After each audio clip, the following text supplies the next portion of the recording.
magaalada Dubayna waxaa maalnimadii Khamiista lagu soo afjaray shir looga hadlayay arrimaha burcadbadeeda iyo dhismaha awoodda Soomaaliya. Shirkan ayaa ahaa mid ka soconayay magaalada Dubay labadii maalmood ee la soo dhaafay iyadoo ay soo qaban qaabiyeen dowladda Imaaraadka Carabta. Waxaana ka soo qayb galay shirkan wufuud heer caalami ah oo ugu horeyso beesha caalamka, Midowga Yurub, Midowga Afrika, ururka NATO iyo waliba wasiirro ka socday dalalka Carabta iyo Geeska Afrika. madaxdii halkaasi ka hadashay ayaa dhammaantood carabka ku dhuftay inay aad u wiiqantay awooddii ay lahayd burcadbadeeda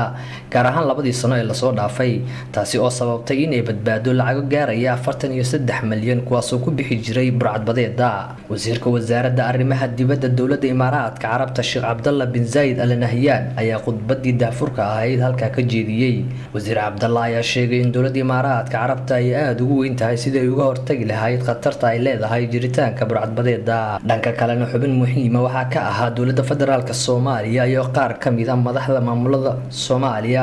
Puntland, Somaliland, Galmudug iyo Jubbaland iyagoona casuumaad rasmi ah ka helay dowladda Imaaraadka Carabta oo shir gudoominaysay. wasiirka arrimaha dibadda dowladda federaalka Soomaaliya Dr. Cabdiraxmaan Beele ayaa maalintii koowaad khudbad ka jeediyay isagoona sheegay in burcadbadeedu ay halis ku tahay amniga iyo xasiloonida Geeska Afrika gaar ahaan Soomaaliya waxayna ku keeni kartaa dhibaatooyin fara badan waxaana muhiim ah in beesha caalamku ay ogaato in loo baahan yahay mashaariic fara badan in loo abuuro dhalinyarada si looga badbaado khatarta ay leedahay burcadbadeeda iyo waliba tahriibta dhalinyarada. bismillaahir rahmaanir rahiim waxaan joognaa halkan Dubai maanta waan shalay nimi waxaana aan ka qayb galaynaa shirkan piracy-ga ama burcadbadeeda iyo arrimaha ku taxalluqa. waa shir sanadla ah in fact sanadkii laba jeer la dhigo laakiin sanadkan ugu weyn shirkan ugu weyn dad fara badan baa ka soo qayb galay oo madaxa waxa ka soo qayb gala caadatan Ministries of Foreign Affairs ama wasiirada arrimaha dibadda iyo ka soo qayb gala. waxa laga hadlayaa waxa weeye badaha Horn of Africa ku wareegsan particularly ama khaas ahaan gaar ahaan ta Soomaalida. waxa laga hadlayaa waxa weeye 4 sano oo organization dhisnaa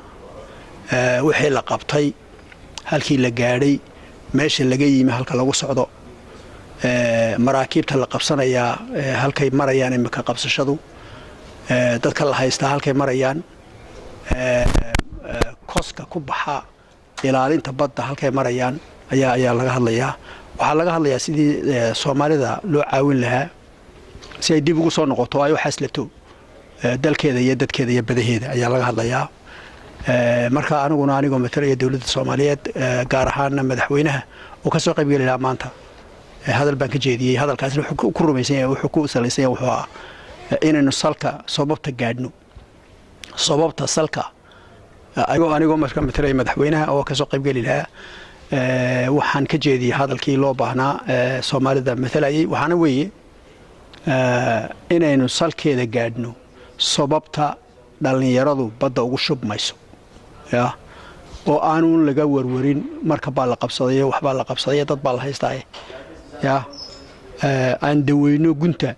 caabuq halku ku jiro in daweyno ayaan ka hadlaynaa. dad fara badanna taa way igu raaceen qaar badanna waa bay ka hadleen waxa arrintu saaweeyay waxa weeye dalka Soomaaliyeed in salka loo taago dalka Soomaaliyeed salka loo taago in la fariisiyo in dhibaatada la reebo in la xoojiyo qaybaha kala duwan ee dawladnimo ayaa laga wada hadlay.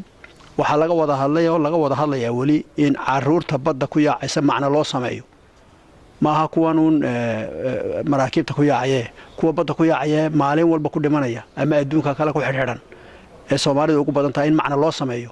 oo halka ay joogaan macna loogu sameeyo oo aanay u baahanin inay dibadda u baxaan ayaa laga wada hadlayaa. runtana anagu waxaan leenahay waxa weeyaan hadii taa la sameyn waayo salka laga soo toli waayo in aanay marka baa la qabsaday caruurta xidhan waxba tarin ayaan ka wada hadalay. marka si fiican baan ayaan filaynaa inay ku soo gabagabo shirka ilaa bari soconaya maanta waxa weeye qaybihii ugu waaweynaa weeye raggii ugu waaweynaa dawladooda ka socday baa maanta hadlay barina gooni baa loo fadhiisanayaa marka qayb baa loo qaadanaya looga hadli doonaa ilaa shalay xataa shir kale oo kan ku soo ka horeeyay baa jiray oo technical ah oo la iskugu yimi kaasi kan uu ku soo biyo shubtay barina qayb baa loo fadhiisanayaa marka dibetana waxa ka soo bixi doona baaqba ka soo bixi doona baaqaasoo aanu malanaya anigu inuu noqon doono mid positive mid fiican waxaan idinku darayaa mid kale aan idinku darayaa shalay mahadaraad waxaan joogay Addis Ababa maadaama aanan chance u helin inaan idin sheego waxaan sheegayaa waxa weeye halka shir weyn baa ka dhacay waxaan ka qayb galay shir Horn of Africa lagu caawinayo geeska Africa toddobada wadan ee ku jira lagu caawinayo waxa isugu yimi United Nations Secretary General Ban Ki-moon iyo madaxweynaha Africa World Bank African Development Bank iyo Islamic Development Bank qolooyin mesela iyo EU da iyo dadka deeqaha bixiya kuwa ugu sarsareeya isku yimi waxa laga hadlayaa dalalka Horn of Africa sidii wax loogu qaban lahaa 3 sano 4 sano soo socda waxa la isku keenay lacago gaaraya ilaa 8 bilyan oo dollar 8 bilyan oo dollar baa isku keenay waxaan u maleynayaa lacagtii ugu badnayd anigu aan maqlo ayay ahayd marka inaga haddaan Soomaali nahay arrintan soo jeedinay waxa weeyaan 8 bilyan maxaan ka helaynaa anagu wadannada kale way naga horeeyaan horaa lacag loo siiyey waxa la wixii looga baahnaa dalku inuu sameeyo way leeyihiin anagu meel baan taaganahay dalalkan oo dhan ka duwan ya argumentskiisu anaga waa ka weeyaan waxaan kula hadlaynaa waxa anagu sideenu lacagta wax uga helaynaa ya yaana waxa weeye dhibaatada Soomaaliya taagan waxay u taagan tahay waa gaajo iyo poverty weeyaan ya poverty caruurta yaryar waxay badda ugu yaacayaan meelaha kale ugu yaacayaan waxbaan hayn ya marka anigu waxaan ku weeray qoladaas annaga 1 bilyan 2 bilyan haddaad soo gaarsiisaan wallahi wadankaas inuu isku taagi oo beeraha la qodo caruurta biyaha la hagaajiyo marka waxa la isku jira maanta qoladaas waxa imanayaan Muqdisho waxaan ku adkaysanaynaa waxa weeye lacagaha faraha badan leh dalalka la siinayo inaan qaybtayada ka qaadan marka gooni markaan u arkay Ban Ki-moon iyo President Kim of the World Bank waxaan anagu leeyahay waxa weeye Soomaaliya challenge maxaan ku iraahdaa talo ay adduunka ku tahay waxa weeyaan waxaan adduunyada kala soo marin bay Soomaaliya la timi ya dad aan dawlad yeelan karin for 25 sano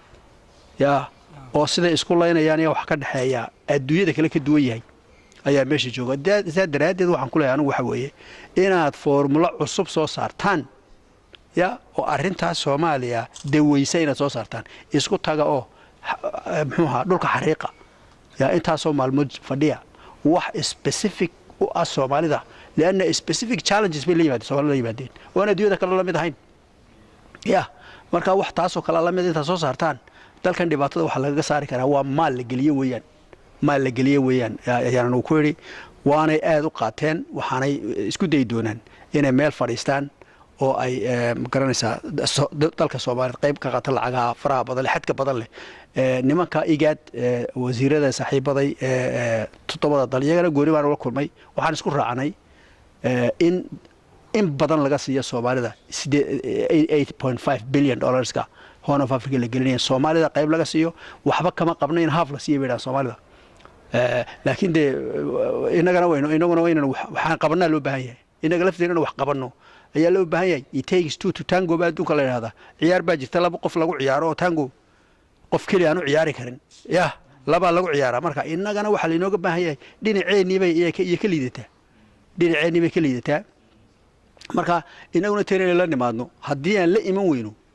waxay noo qabsoomaya ma jiraan meelan gaadhaynaana ma jirto 100 jeer baa la yiraahdaa waa la wada ogyahay ya in lagu dhaqaaqo bay tahay inaguna wixii la inooga baahnaa sameeyno iyaguna wixii ay u baahan yihiin adiga adduunku uu soo jeedaa inaan ka faa'iideysanay tahay salaamu calaykum waraxmatullaahi wabarakaatuh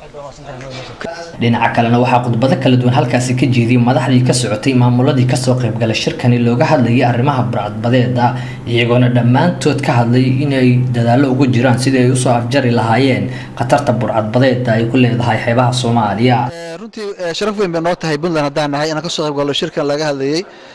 burcadda badeeda iyo sidii loola dagaalami lahaa looga hortagi lahaa waan ku mahadsanyihiin dowladda Imaaraadka markii sanadkii afraad inay qabatay barnaamijkan isaga ah Puntland waa la socotaanoo dhibaatada ugu weyn baa ka soo gaartay burcad badeeda dhib badan baa ka soo gaartay laakiin dadaal badan ayay sabaysay dowladda Puntland oo kula dagaalamaysay burcad badeeda waliba yani annaga oo isticmaalaynay xoogna isticmaalaynana waxaa la soft powerka oo ah culamadayada madax dhaqameedka iyaga in aanu la dagaalano dhibaatadan musiibadaas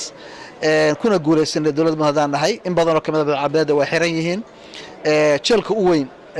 yani afrika oo dhan ayaa ku yaalla garowa la socotaan oo burcadbadeeda loo sameeyey wadamadii ay dhibta ku hayeen qaarkood waxaana la yeelanay xiriir inaanu isu celino yani burcadbadeeda maadaama dadka yani ka qayb qaadanaya dhibaatada ay Soomaali ahaayeen in waddankoodii lagu soo celiyo si ay ugu dhawaadaan reerahoodii ehelkoodii lana hayo sharcigana lagu fuliyo dhanka kale waxaanu u sameynay rehabilitation dadkii burcadbadeeda yani maadaama ay ahayn dhalinyaro dhibaataysan oo rajabeel ahaa in rajada loo soo celiyo in loo sameeyo vocational training waxbarasho loo sameeyo dhanka farsamada ah la dhaqan celiyo noqdaan yani dad yani faa'iido u leh ummadda iyo mujtamaca waana wadaynaa inta aanu ka gaarayno guul kama dambeyn sababtoo aad wala socotaan hadda burcadbadeed amase yani loo geysto ka sameeya dhibaato badaha Soomaaliya gaar ahaan Puntland waxa u dambeysay May 2012 marka guushaas waan gaarnay laakiin haddana ma seexanayno sababtoo ah markas ay dhibaatadaas imaan kartaa waxaana kor runtii ka hadalna maanta anigu khudbadii ka hadlayay waxay ahayd hal burcadbadeed baa laga hadlaa burcadbadeed waxa weeye wiilasha yararka ah oo maraakiibta fulfulaya laakiin lagama hadlo burcadbadeeda adduunka u weyn oo ah sharci darrada laga kalluumaystay dalkeenii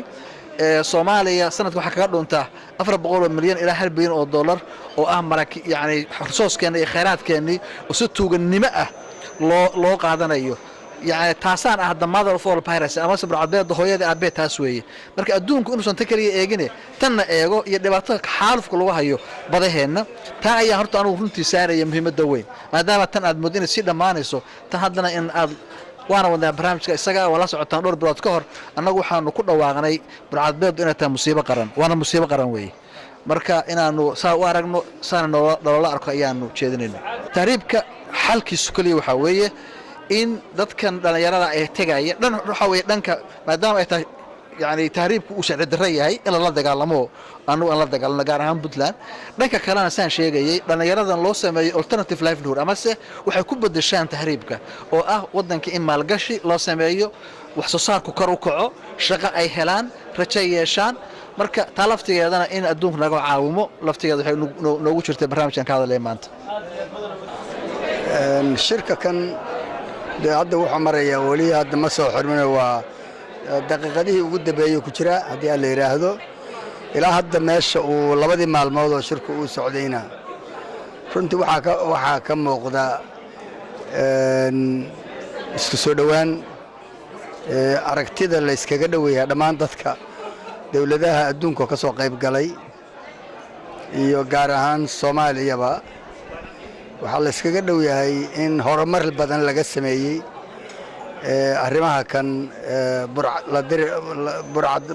dirirka waxa laga sameeyay horumar badan waxa laga sameeyay shuruuc badan waxa laga sameeyay xiriir badan nasiibuna waxa in meesha laga cadeeyay maantay inuu san jirin markab la haysto maartay labadii sano ugu dambeysana aysan ka dhicin wax afduub oo burcad badeedi marka arintaasi runtii waxa weeye arin aad iyo aad loogu farxo waxa uu hadda la isla soo qaado waxay tahay oo ugu weyn oo dadka dhan u muuqda hadee burcad badeedii hadii badii looga adkaaday hadee waxa weeye dadkii wali waxay ku dhax jiraan shacbiga Soomaaliyeed in loo helo meherad iyo habkii loo ugu bedeli lahaa ama aqoon la siiyo tababaro in la siiyo sidii ay u gaaraan bulshada Soomaaliyeed ay ula noolaan lahaayeen marka aad iyo aad baa runtii ballanqaadyo badanina way jiraan oo adduunka uu ballanqaaday in gacan laga geysto tababarada iyo muxuu ahaa horumarinta aqoonta kor loo qaadayo sida garsoorka sida xabsiyada sida muxuu ahaa tababarada ciidamada ilaaliya xeebaha sida qalabkooda sida dadka deegaanka gaar ahaan anagu aanu jeedinay arrimahaas in dadka ku dhaqan xeebaha dhibaatada waxay ka jirtaa waa xeebaha hadde xeebahana in maaragtay dadka ku nooli si burcadbadeednimadii aysan u saamayn waa inay helaan horumar oo ay wax ku qabsan karayaan oo loo sameeyaa aqoon iyo qalabkii ay ku shaqaysan lahayn aad iyo aad u mahadsantihiin sida intaanan shirkan ka hadlin afartii maalmood ee ugu dambeeyey waxaan isla hodheelka maan joognay waxaanu labadii maalmood ee hore ku jirray shirkii qoleenka afka ingiriiska lagu yidhaaho international contact group piracy of the coast of Somalia ama xiriirka caalamiga ah ee ka hortaga burcadbadeeda Soomaalida in fact labadii maalmood ee ugu horeysay arrintaasaan ku jirray oo ka kala koobnayd maalintii horena laga hadlayay sidii tayeyn iyo tamar loogu samayn lahaa ciidamada ilaalada xeebaha maalin labaadina waxay wada jir looga wada hadlayay meesha sidii wax looga qaban lahaa shalay iyo maantana waxaan ku jirray shirkan ay imaaraadku qaban qaabiyeen ee ka hortaga burcadbadeeda iyo cid waliba sidee u arkaysay sidii loo xalin lahaa arrimaha dembiga ah ee badda ka dhacaana maaha burcadbadeeda qura kalluumaysiga sharci darrada ah sunta badda lagu daadinayo in fact tahriibta hubka sharci darrada ah ee la isweydaarinayo ama afka ingiriiska arms smuggling lagu yidhaaho intuba waa wax aynu u baahannahay inaynu jaarka iyo beesha caalamkaba iska kaashino dabeedna khudbadaydii waxa ku jirtay maanta aan aad uga hadlaynay aan gudbiyey aragtida ay Soomaaliland ka qabto arrintaas sida looga hortagayo inaynu u baahannahay in wada jir iyo xidhiidh uu jaarka dhex maro oo aynu ka wada tashanno wada jir wax ka wada shaqayno in fact sidii mushkiladda ina wada haysata ee badaheena ka jirta laakiin sida khudbadeedii ku jirtay sida dhammaan dadkii hadlayo dhanka khudbadii ku jirtay waxa mid walba leeyahay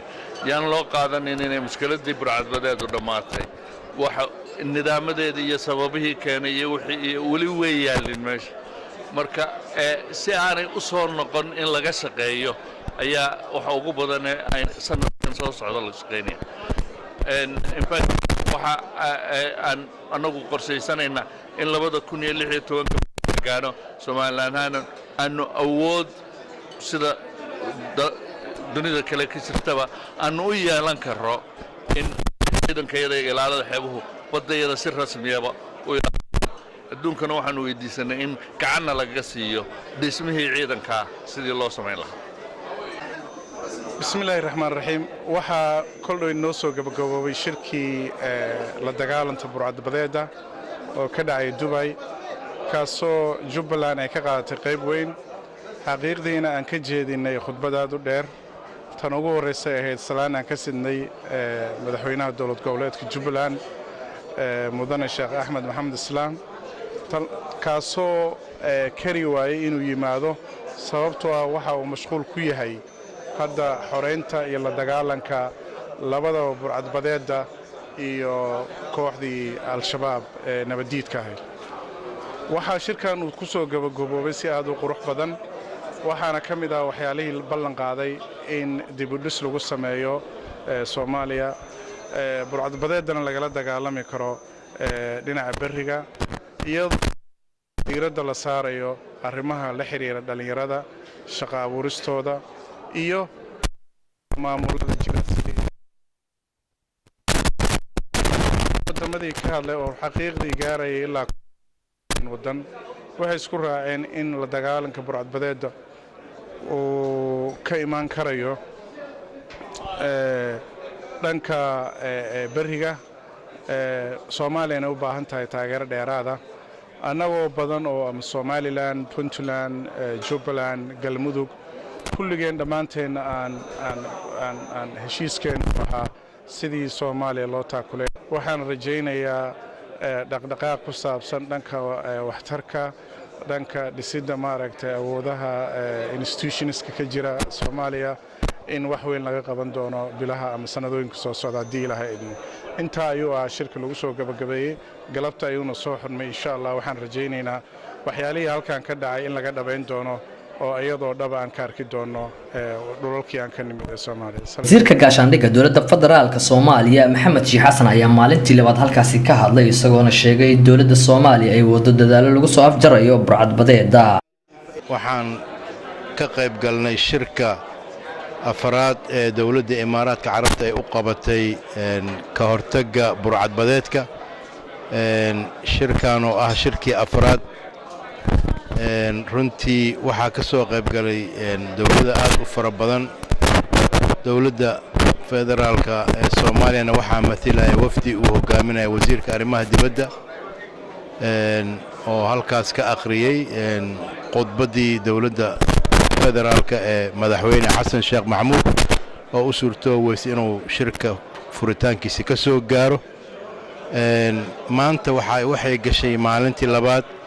oo waxaan ku yeelanay haddana khudbadii labaad oo aniga aan ka akhriyay waxaa kaloo ayadana shirka waa shir ku saabsan amniga badaha Soomaaliyeed waxaa kaloo ayagana meesha goobjoog ka ahaa dhammaan maamul goboleedyada sida maartay Somaliland iyo Puntland iyo Galmudug iyo Jubbaland oo intaba wax laga wada hadlay waxay ahayd waad garan kartaan yani amniga yani xuduud ma laha yani arrin siyaasadeed ma ahayn waa arrin waxa laga hadlaya amniga badaha iyo sidii badahan loo amni gelin lahaa oo loo sugi lahaa runtii sida aad ka dareemi kartaan yani muddadan 40 sano ah waxaa imaaday in ay hoos u dhacday maraakiibtii la afduubi jiray walow ay weli ay jiraan dhib badan oo badaha Soomaaliyeed lagu sameeyo oo ay ka mid tahay muxuu ahaa kalluumaysiga sharci darrada ah oo ay ka mid tahay yani hubka meesha la mariyo badaha iyo dadka la tahriibiyo iyo sidoo kale sunta kiimikada ee badahana lagu duugo howlahaas oo dhan ayaa jira runtii waxyaalo badan ayaa laga dooday waxa hadda la gartay in maadaama burcadbadeedkii howlihii ay fulinayeen ee xoogaa yaraatay haddana culayska la saaro sidii looga hortagi lahaa sababaha burcadbadeedka keenay sababaha burcadbadeedka keenay waxa waaye in yani dhalinyaradii shaqo la'aan ay qabatay horumar la'aan ay ka dhacday maartay meelihii magaalooyinka xeebaha gaar ahaan taasi ay keentay markii dhalinyarada ay ka dhiidhiyeen in kalluunkoodana la qaadanaya inay badii aadaan ay ka faa'iidaystaan kooxahan burcadbadeedka oo ah mujrimiin aad u nidaamsan marka taas ayaan runta duculayska aan saarnay oo caalamkan uu nala ogolaaday in hadda lagala dagaalamo gudaha oo ah in loo abuuro dhalinyarada muxuu ahaa shaqo loo abuuro si ay yani xaaladooda ay nololeed ay u degto marka waxaan kaloo fursadan aan ugu faa'iideysan runtii maanta ayadoo ayadana la soo daayay yani 37 qof ayaa weli gacanta burcadbadeedda ku jirta oo dalal kala duwan u dhashay laakiin maanta waxaa la soo daayay 7 ka mid ah oo u dhashay dalka India runtii naftirkeeda waxaa sumcadeena maartay dib inay u soo noqonaysaa moodaa waayo markii telefishinada la furo Soomaaliya la maqlo burcadbadeed iyo waxaa nagu soo aaday argagixiso marka waxaan rajaynaynaa maartay arrinta in Soomaaliya ay ka wada fiirsato oo loo soo jeesto sidii badaheena loogu faa'iideysan lahaa khayraadka ku jira oo marka hore loo sugi lahaa amnigeeda kadibna khayraadkeeda laga wada macaashira runtii marka shir aad u fiican buu ahaa runtii madaxweynaha socdaalkiisa waa booqasho uu ka helay dhigiisa dalka Sheekh Khalifa waa booqasho dal to dal waaye marka hadii ilaa idmo anakana wafdigaasaan ku biirana caawa hadii ilaa idmo halkan shir baanu imaanay shirkana si wanaagsan buu u socday sidii loogu talagalay buu u socday waxa lagaga hadlayay arrinta burcadbadeed iyo waxaas sidii la iskugu xidhmi lahaa iyo sidii dawladuhu iskugu xidhmaan iyo sida looga hortagi lahaa yaa laga hadlay aad iyo aad buu shirku warkiisu u wanaagsanaa shirkan wuxuu uga duwan yahay runtii wuxuu ku soo aaday waqti oo burcadbadeedkii ay hoos u dhacday ay tiradii burcadbadeedka maraakiibta afduubi jiray ay hoos u dhaceen oo markaasna adduun weynuhu ay u arkeen in loo baahan yahay in aad loo tixba ahmiyad weyn loo siiyo dadkaas dhalinyarada ah sidii loogu abuuri lahaa alternative kale ama sidii loogu abuuri lahaa fursado kale ay noloshooda ay ma aragtay iyo mustaqbalkooda lagu dhisayo runtii marka arrimahaas waxay ahaayeen arrimo taabanaya runtii waxyaabaha ay maanta Soomaaliya ay u baahan tahay oo loo baahan yahay nimanka dhalinyarada ah ee Soomaaliyeed ee shaqada ka dhigtay burcadbadeednimada in loo abuuro fursado oo mustaqbalkooda dib loogu dhisayo hadday ahaan leed shaqooyin hadday ahaan leed iskuulo iyo waxyaabo kale oo mashaariic ah oo ay ma aragtay ay ku bedeshaan arrintan burcadbadeedka runtii waana shir oo ilaa iyo shalay iyo maanta runtii looga hadlay arrimo aad u taabanaya xagga burcadbadeedka Soomaaliya iyo sidii looga kaalmeyn lahaa dawladda Soomaaliya iyo guud ahaan dalka Soomaaliyaba. magacaygu waa Cabdullaahi Jaamac waxaan ahay wasiirka dekedaha iyo la dagaalanka burcadbadeedka ee dowlad goboleedka Puntland. waxaana lagu soo caasimay shirkan oo lagaga hadlayay arrimaha burcadbadeedda sidii looga hortagi lahaa iyo siday badu nabad u noqon lahaayeen maadaama ay tahay qaarada qaybta wadanka meeshan ku nool geographically meel muhiim ah oo malaaxa badan marto oo ilaa sanadkii 30 kuna waxa laga maarmaan inay badeenu nabad noqoto oo gaadiidka badu si nabad u maraaneen 3 sano iyo barkiina soo dhaafay waxba kama dhicin mandaqadeena waa laga adkaaday burcadbadeedii laakiin waa dormant laba oran karo waa la baabi'iyay anytime bay soo noqon karaan qadiyadan laga hadlayo laba waji bay leedahay mid waa la dagaalanka burcadbadeedda la dagaalanka maraakiibta jariifka oo badeena ku jira ilaa 300 oo markab ku jira waana u sheegnay dawladii beesha isugu yimi in badayada jariif xun lagu hayo isla markaana lagu daadiyo qashin ama waste toxic arrintaana waan kula hadalay hay'adaha dadka ay qusaysay. Assalaamu calaykum waa mahadsantihiin dhammaan bahda saxaafadda Somali Channel Kalson TV iyo muxuu ahaa TV-yada kale oo Home Cable fursad fiican bay tahay maaragtay inaan ka hadlo shirkan counter-piracy-ga oo United Arab Emirates lagu qabtay gaar ahaan Dubai waxaan rabaa hadal yar inaan ka jeediyo Puntland sida aad ka warqabtaan waxay ahaan jirtay base-ka burcadbadeedka dagaal xoog la galay haddana waxay ka mid tahay meelaha laga nadiifiyay inkastoo shirka aan lagu soo hadal qaadin effortiga Puntland ay qabatay iyo hawlaha ay qabatay waan filaynaa madaxweynuhu inuu jeedin doono una sheegi doono marka uu hadal maaragtay hadalka jeedinayo laakiin burcadbadeedka Puntland way jirtaa wali iyadoo qarsoon bay jirtaa anu waxaan ahaa muxuu ahaa agaasimaha ciidanka Mariniska Puntland xog badan baan ka hayaa hawlgallo badan baan ka qayb galay oo ku saabsan la dagaalanka burcadbadeedka waliba gaar ahaan xeebaha Eyl iyo Garacad ciidanka Mariniska intaan madaxda u ahaa waxay ku guuleysteen inay soo daayaan markabkii lagu haystay ugu dheeraa hostage-ka Iceberg 1 waxaan halkaas ku guuleysanay inaan soo dayno 22 qof 22 qof oo dad isugu jira Yemeniyiin iyo Hindi oo iyaguna maartay meeshaas muddo 2 sano iyo bara ku xirnaa hadaba maadaama anigu aan hadda xil gooniya aanu hayn arrimihii burcadbadeedka dawladda cusub ee Puntland tala ahaan waxaan soo jeedin lahaa ama arrinta burcadda la dagaalankeeda in systemka la dagaalanka burcadbadeedku uusan ahaan mid sidiisii hoos uga dhaca dadka burcadbadeedka ahaan jiray ama waliba ahba waxa la rabaa in systemku aqoonsado bulshada ka mid yihiin waa reer Puntland xaq bay u leeyihiin in dadka soo dhaxgalaan laakiin waa in maamulka iyo dawladdu ay sameeyaan nidaam rehabilitation oo dib dadkaas dhaqan celin loogu sameeyo si ay bulshada u soo galaan iyadoo kuwa organizerska ama kingpinska loo yaqaano lacagaha baxshaan financier-kan la tilmaamayo dawladdu qabanayso anu talaasan soo jeedinayaa oo ku aadan muhiimadda shirkan uu leeyahay burcadbadeedka faraxsanay shirkan ka soo qayb galnay Dubai labada cisho conference-ka lagu qabtay international community-gu ka soo qayb galeen ay diyaariyeen hawshay ku jireen fort bixiyeen dawladda Imaaraadka Carabta oo ku mahadsan saaxiib sumu Sheikh Khalifa bin Zayed Al Nahyan wa saaxiib sumu Sheikh Mohammed bin Rashid Al Maktoum wa saaxiib sumu Sheikh Mohammed bin Zayed Al Nahyan wa saaxiib sumu Sheikh Abdullah bin Zayed Al Nahyan oo majhuud badan u bixinaya ummadda Soomaaliyeed sidii maanta ugu caawin lahaayeen oo iskaashan lahaayeen international community-ga ay wax uga qaban lahaayeen burcadbadeedka iyo dhibaatada ummadda Soomaaliyeed maanta haysata meel kasta ay joogto oo wax loogu sameyn lahaa wax loogu qaban lahaa oo wax muuqda oo la taaban karo ummadda Soomaaliyeed maanta halkay taalo oo ka kiciyaan oo ay support gareeyaan oo si kasta maanta khubarada isugu yimi adduunka laga wada yimi international community oo dhan ba iskaashaday oo yiri Soomaaliya wax baan u qabanaynaa dawladaha islaamka ugu badan dawladda Imaaraat Al-Arabiya Al-Muttahida oo jeclaatay hadiya jeer jecel in khayrka ummadda islaamka ama ummadda caalamka oo dhan khayrka ay gaarsiiso aad iyo aad bay u mahadsan tahay dawladda Imaaraat Al-Arabiya Al-Muttahida Soomaaliya haddaynu nahayna waxa la doonayaa maanta chance-ka aynu haysano chance-ku hadiya jeer ma yimaado chance-kan oo kale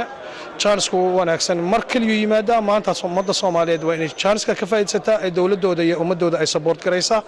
oo jaaniska si fiican looga faa'iideystaa aynu noqonaa quality capability wax walba aynu noqonaa sidii ummadda Soomaaliyeed maanta hawsha godka ay ku jirto uga bixi lahayd aygu maxamed faarax anigu ku hadlaya magaca qurba joogta Puntland waxaan aad iyo aad ugu faraxsanahay shirka ka dhacay muxuu ahaa magaalada Dubai oo laga hadlayay ciribtirka burcadbadeeda iyo arrimaha badda Soomaaliya waan ku faraxsanahay dad fara badan oo madax ayaa ka hadlay shirkan waan soo dhaweynaynaa aad iyo aad buna wuxuu ugu yahay arrimaha Soomaaliya iyo badda Soomaaliya dhammaan iyo ummadda Soomaaliyeed meel kasta joogto shirkani wuxuu leeyahay muhiimad gaar ah oo lagu ciribtirayo arrimaha badda burcadbadeeda iyo wixii la halmaala muxuu ahaa wayna maasan yihiin dawladaha ka soo qayb galay iyo dawladda Dubai oo aad iyo aad shirkan isugu hawshay oo ummadda soo casuntay waana ku faraxsanahay waxaan leeyahay guul shirku ku dhamaaday waxaan kaloo aad iyo halkan ka salaamayaa madaxweynaha Puntland madaxweyne Cabdiweli Cali Gaas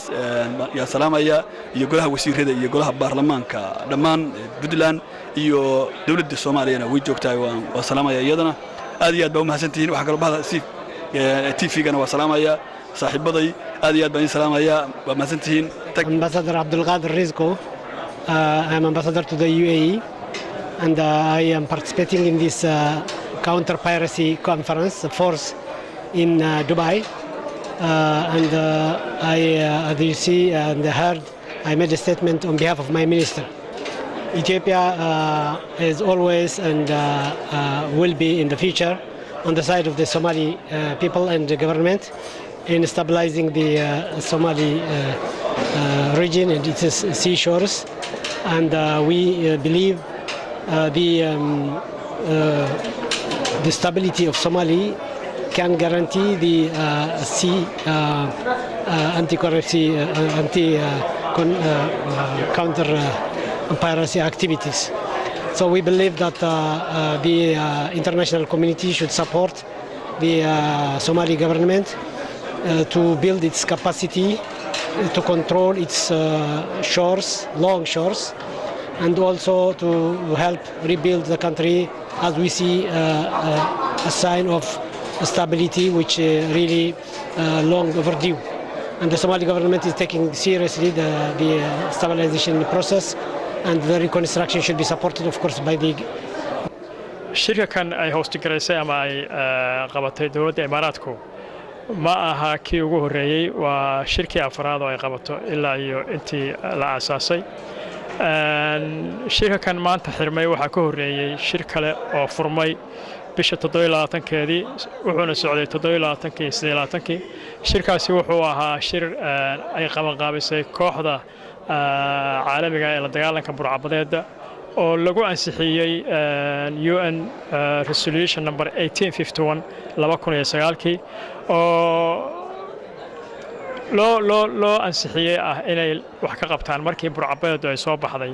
arrimaha Soomaaliya qolyahaasi marka 5 group bay isu qaybiyeen kooxda la dagaalanka burcadbadeeda oo working groups